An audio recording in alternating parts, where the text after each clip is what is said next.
All right, let's jump right into it. Most people think getting a yes, whether you're in sales, trying to negotiate a contract, or honestly just pitching a new idea to your boss, is all about being the loudest, best arguer in the room. But it's really not. Today, in this explainer, we are completely flipping that paradigm on its head. The absolute best salespeople out there, they don't pressure people into saying yes. Instead, they actually just help people realize that saying yes already makes perfect sense. And listen, this isn't some cheap, outdated closing trick. This is about understanding the fundamental psychology of how the human brain actually makes decisions. So let's dive right into how you can completely transform your approach from pushing to positioning. So it really begs the ultimate question, doesn't it? Are you pushing or are you positioning? We absolutely have to debunk this massive myth that making a deal or getting someone to agree with you is about winning a debate. The secret, the really simple psychological trick we're unpacking here, is learning how to make the decision feel entirely like it was the buyer's own idea all along. Because the truth is, people absolutely despise being sold to, but they love feeling in control, right? They love choosing something that perfectly solves a problem they actually care about. Now, there is a massive divide between these two mindsets. On one side, we've got pushing. And pushing relies heavily on, talking way too much, trying to prove your features, and treating the whole conversation like a battle you just have to win. On the flip side, we have positioning. This is about deep listening, connecting the dots for them, and just gently guiding their decisions. But here's the crazy psychological reality you have to grasp. The literal second a human being feels like you are trying to convince them of something, they experience what psychologists call reactance. Basically, their brain instantly perceives a threat to their autonomy and boom, a hardwired defense mechanism immediately triggers. And that sudden internal pressure, it leads to one devastating, silent question echoing in their mind.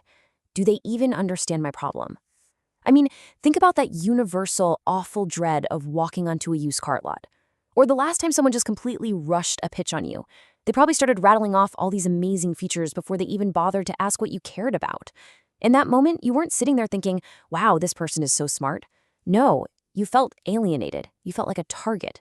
And that is exactly why the most successful conversations never, ever start with a product. They always start with the buyer. Because when people feel pressure, they naturally protect themselves. It's just a totally normal human survival instinct kicking in. They'll immediately start to question the price. They'll question the timing. They'll question if they even need the product at all. But most importantly, they will question their trust in you. It is absolutely crucial to realize that this resistance doesn't mean the buyer is being difficult or stubborn. It simply means you've applied pressure, and they're reacting totally normally by raising their shields to lower their risk. So the million-dollar question is, how do we bypass those defensive shields? Well, this brings us to a massive shift in strategy. You have to let the buyers say the problem before you present the solution. Why does this one little action build so much trust?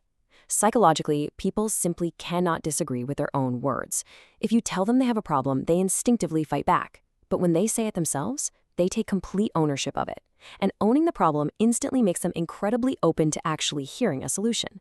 Let's look at exactly how you initiate that sense of ownership. Instead of just jumping in and boldly bragging, oh, our system saves you 10 hours a week, you flip the script entirely. You ask a really targeted question, like, where does your team lose the most time right now? Do you see the difference there?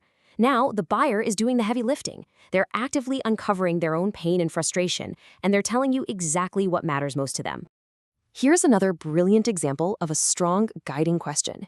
If you could fix one thing about how this is handled today, what would it be? Or maybe you ask what specific part of their day-to-day process creates the most frustration. By asking these types of questions, you are gathering the buyer's own language. Think of this as getting the cheat code to the sale. This matters so much because when you eventually present your solution using their exact words, it doesn't feel like some generic copy-pasted pitch anymore. It feels like a bespoke, tailored lifeline. Now, before a buyer ever actually says yes to you, they absolutely need to feel 3 specific things. Number 1, they need to feel understood. This is where active, highly empathetic listening comes in. And I mean really listening, not just quietly waiting for your turn to speak. You need to intimately understand what they're dealing with, what has completely failed them in the past, and who else is tangled up in the mess. A genuinely thoughtful question proves you get their world, and honestly, that builds significantly more trust than a slick, feature-heavy presentation ever could. Number 2, they need to feel safe. We have to remember that every single yes carries a really heavy burden of perceived risk for them. While you're excitedly pitching, the buyer is secretly agonizing. What if this fails? What if my boss thinks I'm an idiot? What if this makes me look totally incompetent? Your job in that moment isn't just to sell the exciting upside. Your job is to systematically and carefully lower that perceived risk. You do this by showing proof, radically simplifying the next steps, and making sure they never feel like they're just stepping blindly into the dark. And the third and final pillar is, they need to feel the cost of doing nothing. This specifically targets the brain's natural status quo bias, which is our deep-seated psychological urge to just keep things exactly as they are, even if they're terrible. People generally don't buy things just because they're nice to have. They buy because the profound pain of staying the same has finally outweighed the friction of changing. You reveal this by asking probing questions like, so what happens to your team's morale if this stays exactly the same for another 6 months? You aren't manufacturing fear here. You're just gently forcing them to face reality. Okay, so once the buyer finally opens up and explains their problem, the immense temptation is to immediately jump right into pitch mode. Don't do it. Seriously, resist that urge.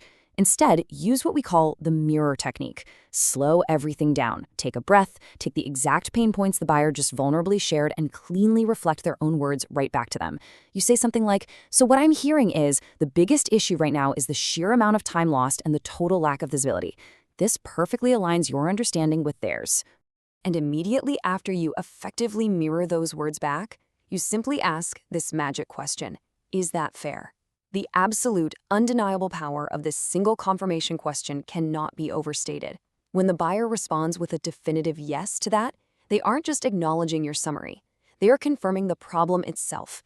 They are agreeing with the entire foundational direction of your conversation. And that right there, that is the precise moment where deep, unshakable trust is forged. Let's put this all together practically with the positioning playbook. It's a really effective 5-step framework you can confidently use in basically any scenario. Step 1, identify the current state. Just ask how they handle things today. Step 2, find the friction points. Step 3, define the impact, like what is this truly costing them in time or money or sanity. Step 4, confirm the problem. And finally, step 5, position the solution. Notice that critical sequence. You only position your solution after they have confirmed the problem.